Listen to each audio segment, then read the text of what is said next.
Des centaines de Spider-Man, certains connus du grand public, d'autres moins. Une chose est sûre, Miles Morales va devoir tenir le coup face à cette concurrence accrue. La suite de Spider-Man Into the Spider-Verse, qui était attendue depuis la sortie de ce dernier en 2018, va enfin voir le jour le 31 mai 2023. Il représentera la première partie d'un diptyque qui verra sa suite en 2024, et il semble que les réalisateurs aient vu les choses en grand. En plus du retour de Spider-Gwen et du mentor de Miles Morales, le Peter Parker qu'on voit dans le premier volet, il n'est pas impossible que d'autres Spidey qu'on connaît très bien puissent aussi faire leur retour. Mais bon, on va décortiquer tout ça dans la vidéo du jour. Je suis Ludo du Ludoverse. Installez-vous confortablement dans votre vaisseau spatial multiversel, car on est parti pour l'univers du Spider-Verse. C'est parti! Avant toute chose, il semble que l'antagoniste principal de notre Miles Morales international soit Miguel O'Hara, a.k.a. le Spider-Man 2099. On l'avait déjà vu dans le premier volet des aventures de Miles, au sein de la scène post-générique de Spider-Man Into the Spider-Verse. Miguel partait déjà en recrutement, et il semble que ce dernier ait porté ses fruits, au vu de tous les Spider-Man d'élite qu'on a pu voir dans les trailers. Cependant, qui dit Spidey d'élite, dit aussi Spidey qu'on n'a pas du tout envie d'avoir de son côté. Et donc certains ne seront pas recrutés comme Miles Morales. On a l'impression que Miles va d'ailleurs totalement à l'encontre des caractéristiques qui font qu'un Spidey d'élite est ce qu'il est, en commençant a priori par le sens du sacrifice. Spider-Man d'élite, c'est un Spider-Man qui est prêt à faire passer le bien commun avant son bien personnel. Et cela est illustré par une forme de choix. On ne peut que penser à une adaptation toute récente des aventures d'un certain Peter Parker, qui a bien mis en évidence l'importance d'une prise de décision. Et je parle bien entendu du Spider-Man du jeu Insomniac, sorti sur la PS4, où Peter Parker devait faire le choix entre sauver sa tante May ou la ville. Ce dernier décidera de faire passer la ville avant, ce qui causera donc la mort de May, faisant passer le bien commun avant celui du Peter du jeu, qui est d'ailleurs présent dans Spider-Man Across the Spider-Verse. Et si on revient à Miles, on a l'impression qu'il n'est pas prêt à faire ce genre de sacrifice et que pour lui, il n'y a pas de choix à faire. Les deux sont tout à fait possibles. Bien que cela paraît utopique, on peut aussi le comprendre. Sauf que vu comment Miguel O'Hara, qui est donc encore une fois le Spider-Man 2099, vend la chose, le fait de tenter de vouloir sauver tout le monde, ça peut mettre en danger un univers, voire le multivers dans son entièreté. Et vu que Miles ne veut pas rentrer dans les cases, Miguel n'a pas d'autre choix que de tenter de l'arrêter. C'est pour ça d'ailleurs qu'il fera appel à tous les Spider-Man qu'il aura recrutés pour cela. D'où la course-poursuite dans le trailer. Et pour pouvoir se défendre contre cette armée de Spidey, il va falloir que Miles se trouve des alliés de taille. A priori, Gwen et le Peter Parker qui l'ont formé ne seront pas de son côté, du moins au début, les deux ayant conscience des sacrifices qui sont nécessaires pour pouvoir protéger le monde, bien qu'on se doute qu'à un moment ou à un autre, les deux vont décider de changer de camp et de soutenir Miles. Mais bon, pendant le temps où il sera tout seul, Morales, il va falloir qu'il se trouve des alliés avec une sacrée carrure, quoi. Mais qui pourra faire l'affaire exactement? Déjà, il va falloir qu'il se concentre sur des Spider-Man qui ne sont pas considérés comme des Spidey d'élite, et le seul auquel il pourra penser, a priori, c'est un Spider-Man qui sera cité par Miguel O'Hara lui-même. Car en effet, dans le trailer, le Spider-Man 2099 fait référence à un Doctor Strange et à un petit nerd de la Terre 199 999, parce qu'ils ont foutu le sbeul. Et rien qu'en lisant cette phrase, cela doit vous dire quelque chose. Parce que même si rien n'a été confirmé, il semble que Miguel fait référence à la première numérotation de l'univers du MCU, avant que cette dernière ne soit contredite par le Dr Palmer dans Doctor Strange in the Multiverse of Madness, cette dernière ayant donné à l'univers du MCU, donc le Marvel Cinematic Universe, le numéro 616. Et donc, si on suit cette logique, le Doctor Strange et le fameux nerd dont fait référence O'Hara semblent donc être le Doctor Strange et le Spider-Man version Tom Holland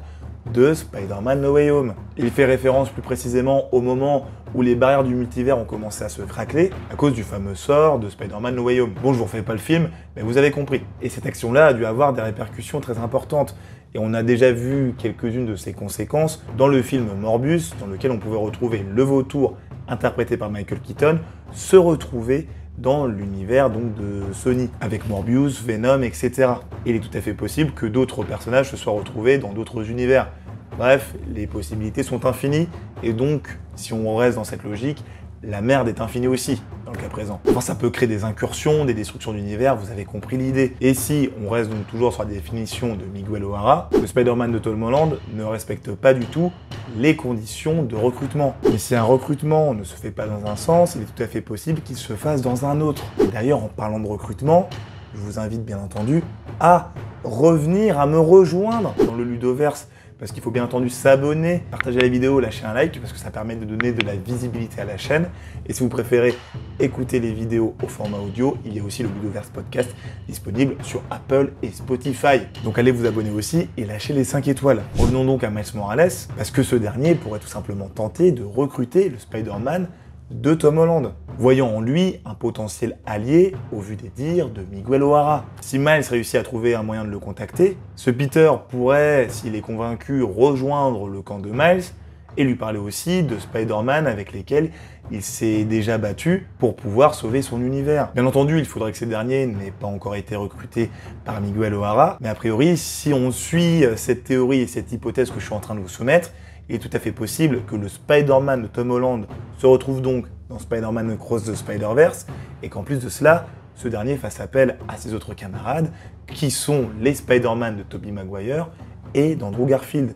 Et on pourrait retrouver même la hype qui nous avait été donnée dans Spider-Man No Way Home, avec cette fois-ci un nombre de Spider-Man et Spider-Woman totalement incalculable. Enfin bon, vous avez compris, cela pourrait être extrêmement stylé. Encore faut-il bien entendu que l'histoire soit intéressante et qu'elle suive un côté scénaristique bien plus intéressant et important que les films de John Watts. Et puis au-delà de ça, le trailer international de Spider-Man Across the Spider-Verse nous présentait quelques références au Spider-Man live action, qui ouvrait d'ailleurs le trailer avec certaines des citations qu'ils avaient déjà données dans leurs films respectifs. Tobey, Andrew, Tom, on vous attend avec impatience. Encore au-delà de ça, le Spider-Man 2099 met en évidence un autre point très important, parce qu'il se pourrait totalement que Miles Morales de Spider-Man Into the Spider-Verse se retrouve dans les films du MCU. Peut-être pas maintenant, mais plus tard. Vu que la connexion semble déjà exister et que le personnage de Miles Morales est dans l'imaginaire collectif déjà connu grâce au film Into the Spider-Verse, etc. Cela permettrait d'éviter de raconter une énième fois son histoire et imaginez juste quelques instants de voir le Spider-Man de Tom Holland et le Spider-Man de Miles Morales, donc interprété par un acteur X ou Y. Enfin bon, ce serait extrêmement stylé à l'image des comics. Et puis si on va dans cette direction-là, on fait un petit bond dans le futur, et disons aller dans 10 ans, avec tout ce qui est mis en place. On pourrait aussi voir un jour le film Spider-Man Ultime en live action avec une armée de Spider-Man et Spider-Woman qui se battraient je ne sais où. Enfin bon, voilà, je suis en train de partir un peu en cacahuète, mais ça peut être très très stylé si le film est scénaristiquement acceptable à suivre. En tout cas, comme vous l'avez compris, je suis extrêmement hypé par Spider-Man Across the Spider-Verse. Il est tout à fait possible que ce film ait un impact sur le multivers et qu'il puisse bien entendu toucher l'univers du MCU.